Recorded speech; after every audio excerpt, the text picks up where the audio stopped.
Hello and good morning. My name's Amanda, and I'm the Community Outreach Coordinator here at the Missouri Poison Center.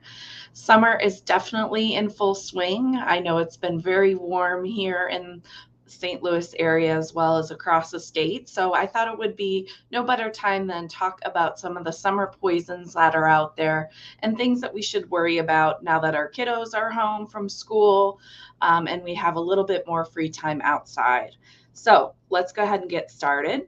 We're going to talk first today about sunscreen and insect repellent. Sunscreen should be applied, of course, to all exposed areas, including the lips, and it should only be used for children under 6 months of age, only if directed by a physician as recommended. In order to be effective, it needs to be applied and reapplied every 1 to 2 hours, especially following any water activities such as swimming or excessive sweating. So it's something you need to keep up with throughout the day.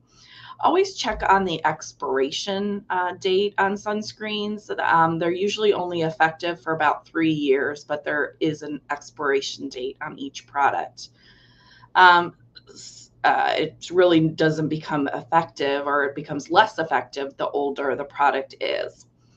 Often we get calls here at the Poison Center about spray sunscreens that have been misted or sprayed into the eyes or face by accident.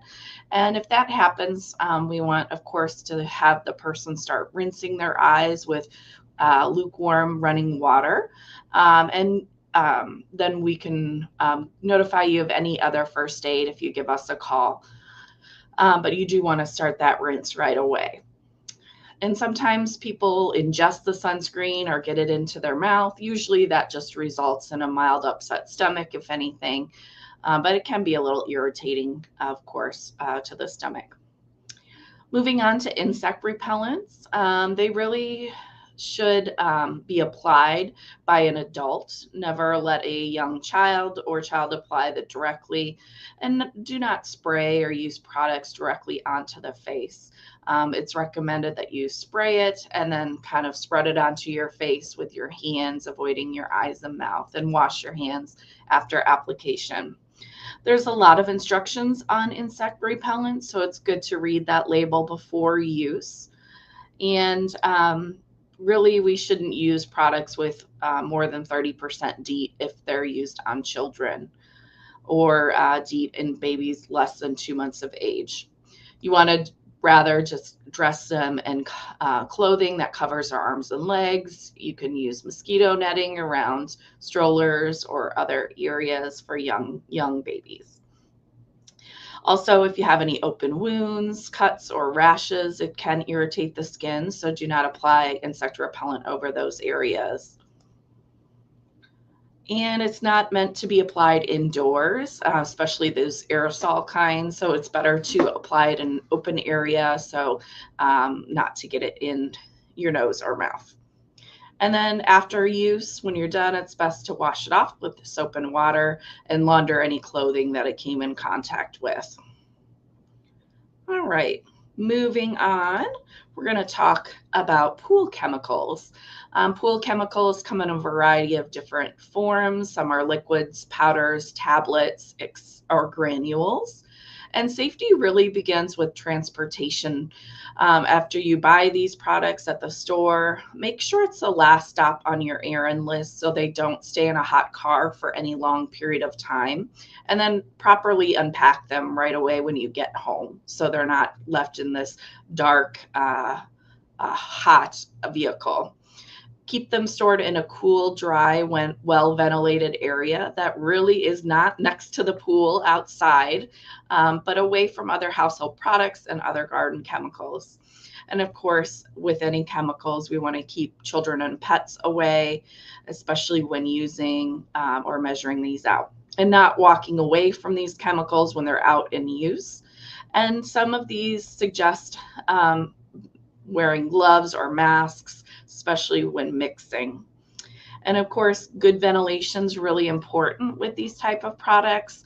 You want to pay attention to the wind. If it's a windy day, sometimes these will blow into the face or the eyes, and you want to wait until the weather is appropriate. You want to designate any measuring devices, whether it's a scoop or a spoon for each product, not to mix and match or use household things that you will use in the home. And then you don't put wet scoops or devices back into the chemical container. You can actually get some chemical reaction when touched to water. When it's put in a large vessel of water, like a pool, it dilutes, but in small amounts, we can have some chemical reactions. And of course, like anything, we want to store in the original container up high out of reach from children. If you do have an exposure to a pool chemical, say something splashed in your eyes, or we have a container that was mistakenly drank from, be sure to give us a call right away. We're happy to help you with any exposure and give you first aid advice. Summer wouldn't be summer if we didn't have a backyard barbecue or use some of those tiki torch candles or lighter fluid on a fire, or all of those different products that we have often for backyard parties or events. They are all in the family called hydrocarbons, which are fuel sources and can cause pretty serious issues if they're ingested or swallowed. The problem with these hydrocarbons is that they have this ability to go down the wrong pipe more frequently than other liquids. They're slippery and oily and taste really awful. And so often, if a child or person accidentally drinks this, they have that cough and gag reaction, and it goes down the wrong pipe, therefore into the lungs, and can really cause issues with breathing and serious concerns with getting proper air. And that chemical can also cause like a chemical pneumonia if it's aspirated or choked on. So these are quite serious. If we have somebody coughing or choking, often they will have trouble breathing or just persistent coughing, and we would be able to help you determine what's best based on the symptoms. If a person does just swallow this and doesn't have the coughing or choking and it goes into the stomach as we anticipate, we can see a lot of stomach issues and vomiting and diarrhea. So it is best to call if there's ever any exposure. And so make sure these products are sealed tightly up high out of reach of children. Now, you wouldn't expect a child to potentially pick up a large gas can and drink from it. These have nozzles on it, and sometimes they will mouth or suck that end of that nozzle. But the tiki torch fuel, being like a little container, almost looking like a juice container, and it's handheld, it is something that a child could easily pick up and tip back thinking it was a beverage. And so it's important to make sure these smaller handheld ones are, locked and not accessible to children. So with summer and warmer temperatures, we sometimes have more calls for food poisoning because of our backyard parties and the heat from outdoor events. So there's some important things you want to just think about when it comes to food and food preparation. First, we want to clean things properly. Wash your hands, the kitchen surfaces, utensils, cutting boards frequently, especially after handling or preparing uncooked food or other eating other foods.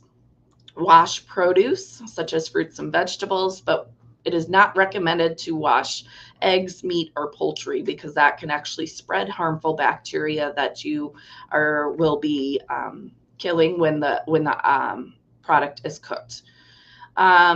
Use the microwave or cold water or refrigerator for defrosting. Don't thaw or marinate these items directly on the counter at room temperature. And then once you do all this cleaning and preparation, it's important to keep things separate, keeping meat, poultry, seafood, eggs separate from other things in grocery bags and the refrigerator. And while you're preparing, use different utensils.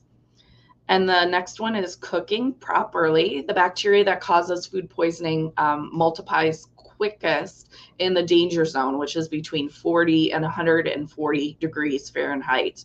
So just consider you need to keep hot things hot and cold foods cold. Use a food thermometer to check that meat is fully to temperature and heated enough to kill those harmful bacteria. And really go with the different temperatures that are recommended for poultry, pork, or beef, or other meats. And then once you have had the opportunity to enjoy your picnic or grilling item, it's really important to chill these properly and take care of those leftovers within 2 hours. If we get temperatures at 40 degrees or below, it really helps reduce the risk of bacteria growth. And that is something happens in a fridge or a freezer. And so you want to prevent cross-contamination by securely covering these, keeping things separate, and then consuming or freezing the leftovers within 3 to 4 days, and not to let them go longer than that. And of course, we are available all summer, 24 hours a day, 7 days a week here at the Missouri Poison Center. And I encourage you to save that phone number in your phone. So if you do have a summer poison exposure this summer, know that you can always call and speak to one of our registered nurses or pharmacist who is here and ready to help you. So save that number in your phone. It's 1-800-222-1222. Have a wonderful summer and enjoy your time.